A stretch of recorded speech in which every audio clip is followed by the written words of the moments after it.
Assalamualaikum warahmatullahi wabarakatuh. Nama saya Afiah Hening Rasida, NIM K1217003. Akan mempresentasikan seminar proposal saya yang berjudul Implementasi Penggunaan Media Digital dalam Pembelajaran Novel, Studi Kasus Pembelajaran Bahasa Indonesia di SMA Negeri 1 Gemolong pada masa pandemi.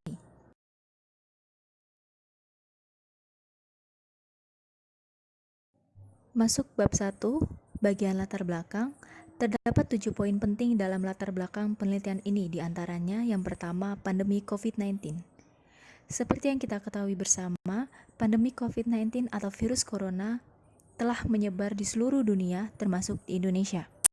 UNESCO sendiri mengakui bahwa virus corona telah masuk ke Indonesia dan 421 juta siswa di seluruh dunia mengalami kendala dalam aktivitas sekolah. Akibat pandemi COVID-19 yang masuk ke Indonesia, ini memunculkan kebijakan pemerintah Indonesia seperti Maret 2020, Presiden Republik Indonesia dan berdasar Surat Edaran Kementerian Pendidikan dan Kebudayaan Nomor 4 Tahun 2020, memberi perintah untuk siswa belajar di rumah akibat COVID-19. Hasil dari kebijakan ini merubah sistem pendidikan Indonesia yang awalnya sistem pembelajaran di Indonesia melakukan sistem luring atau luar jaringan diubah menjadi sistem daring atau dalam jaringan.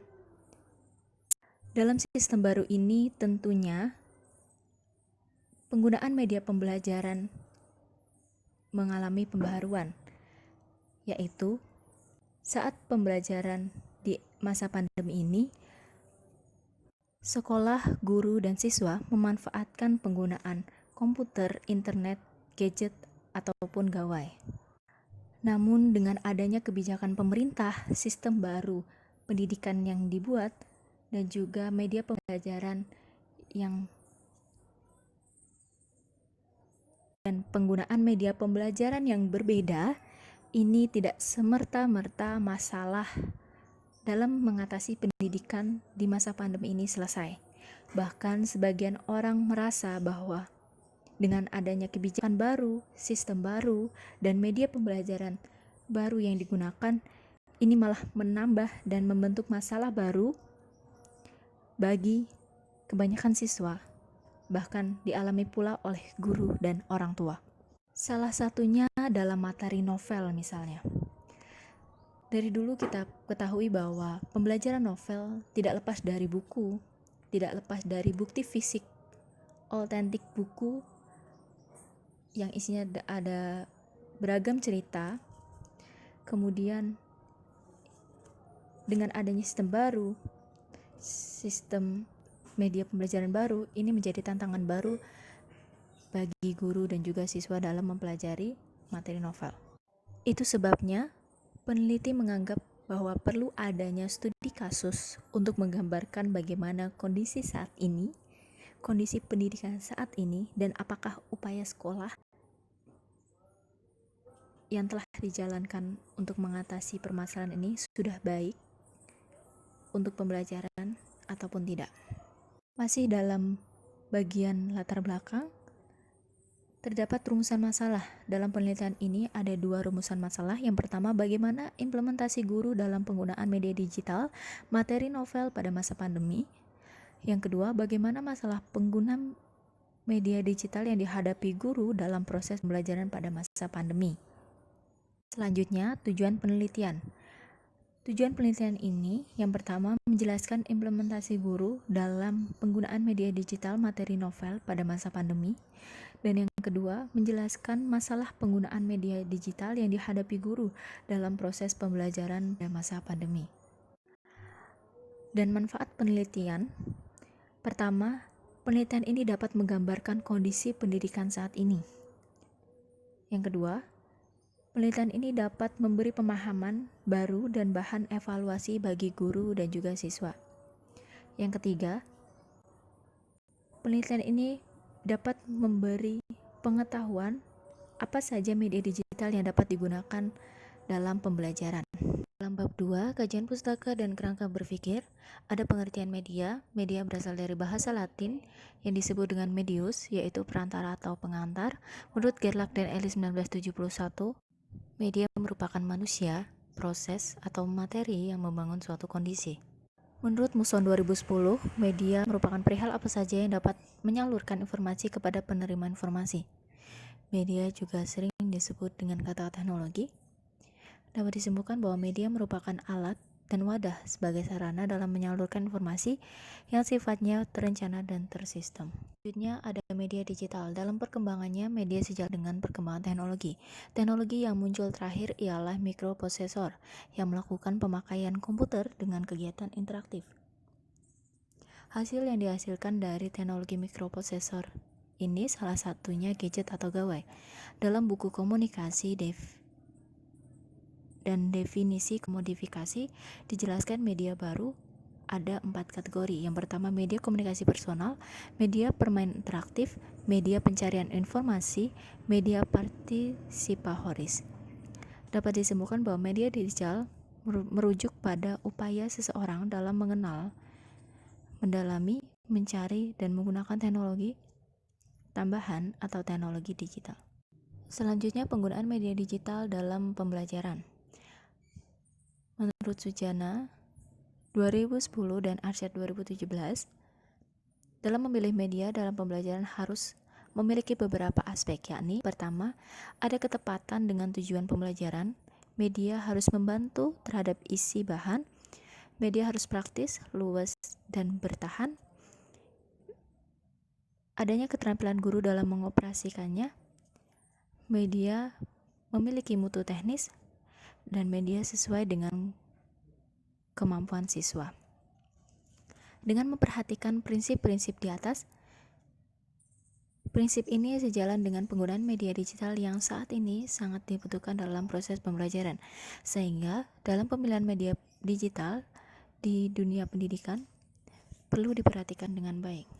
Selanjutnya ada novel. Pengertian novel, peneliti menyimpulkan beberapa pendapat ahli dari Tarigan 1984, Sujiman 1990, dan Hermawan 2015 bahwa novel merupakan salah satu karya sastra yang sifatnya imajinatif, menyajikan alur peristiwa yang cukup panjang dan diwujudkan dalam sebuah buku atau bisa lebih dengan berbagai konflik, dan kita bisa membacanya dengan latar belakang dan susunan yang terstruktur. Selanjutnya masih dalam bab 2 ada pembelajaran novel.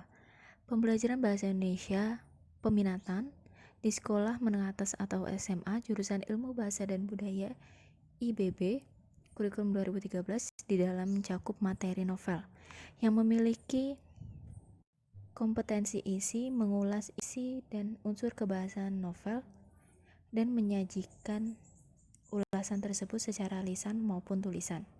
Menurut Ahadi 2017, novel bukan hanya dimanfaatkan untuk memberi pandangan hidup kepada siswa dalam kepribadian, namun novel dijadikan hiburan dan juga sekaligus pendidikan. Dengan diberlakukannya kurikulum yang telah dijelaskan sebelumnya pada materi novel, pelajaran bahasa Indonesia peminatan merupakan standar yang paling mendasar yang harus dikuasai oleh siswa. Namun, dari kompetensi dasar tersebut, siswa diharapkan mampu memahami dan peka terhadap situasi di sekitarnya secara lokal, regional, nasional, dan global. Dari karya sastra juga diharapkan siswa mampu memperluas wawasan, kepribadian, dan pengetahuan emosional dan sosialnya. Selanjutnya ada pendidikan Indonesia di era pandemi COVID-19. Presiden Republik Indonesia dan berdasar Surat Edaran Kementerian Pendidikan dan Kebudayaan Nomor 4 Tahun 2020 memberi perintah kepada seluruh siswa baik jenjang sekolah maupun pendidikan lanjut untuk melakukan aktivitas belajar dari rumah. Tindakan inilah yang menimbulkan adanya sekolah atau belajar secara virtual melalui gadget atau gawai dan internet. Menurut Arizona Department of Education tahun 2020 menegaskan bahwa mereka melakukan sekolah secara virtual Kelangsungan pendidikan di era pandemi bergantung pada banyak faktor, seperti faktor kesiapan dari sekolah, orang tua, guru, dan siswa. Selanjutnya masih dalam bab 2, yaitu kerangka berpikir. Beberapa kegiatan yang akan dilakukan dalam penelitian ini dapat dilihat di bagian dalam PowerPoint. Ada wawancara, dokumentasi, dan observasi.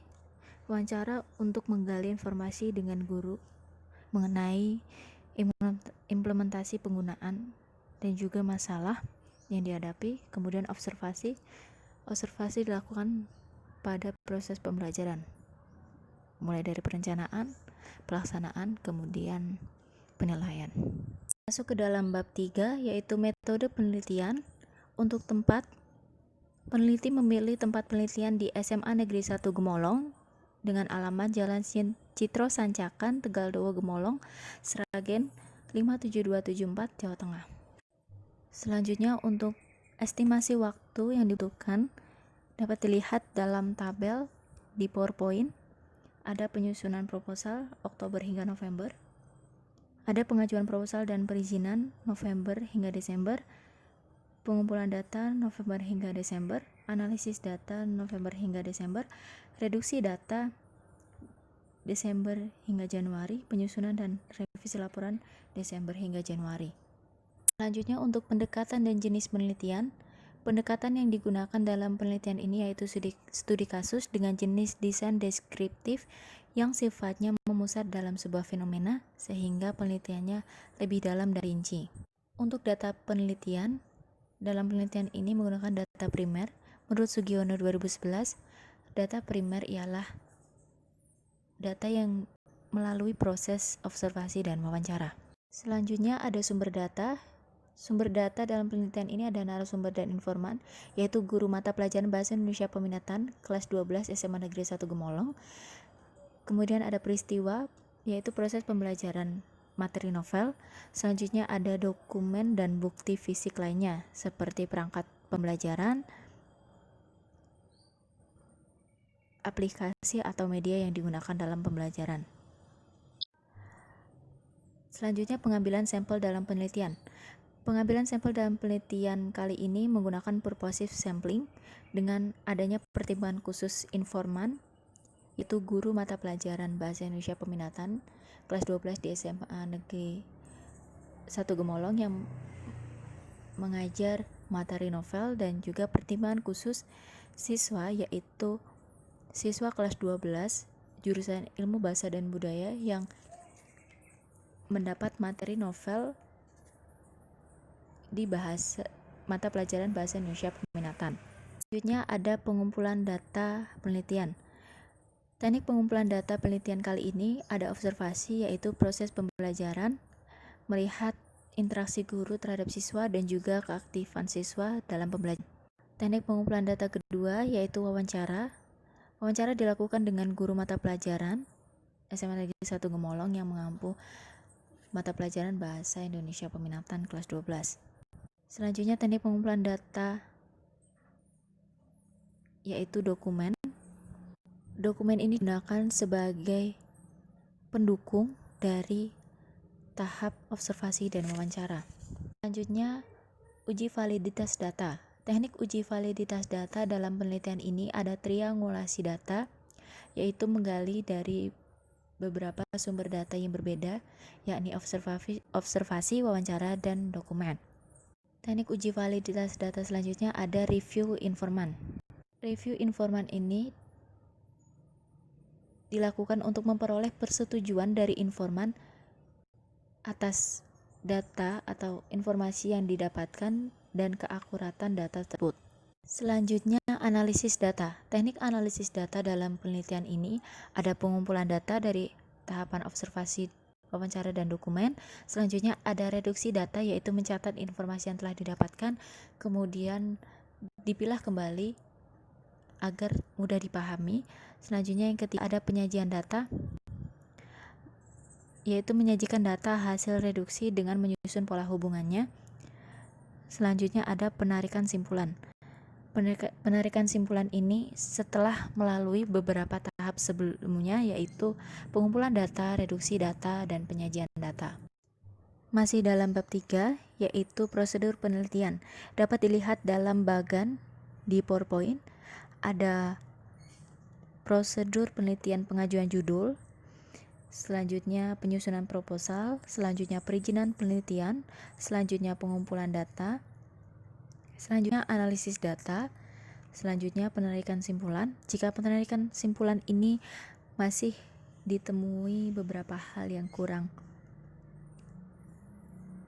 baik, maka dilakukan analisis data kembali, dapat dilakukan analisis data kembali, kemudian ditarik kesimpulan kembali, baru jika sudah merasa mantap dan dapat dipertanggungjawabkan, maka dapat dilakukan pelaporan. Demikian seminar proposal saya. Jika ada kurangnya, saya mohon maaf. Jika ada sesuatu yang ingin ditanyakan, silakan ditanyakan. Dan terima kasih telah menyimak seminar proposal saya.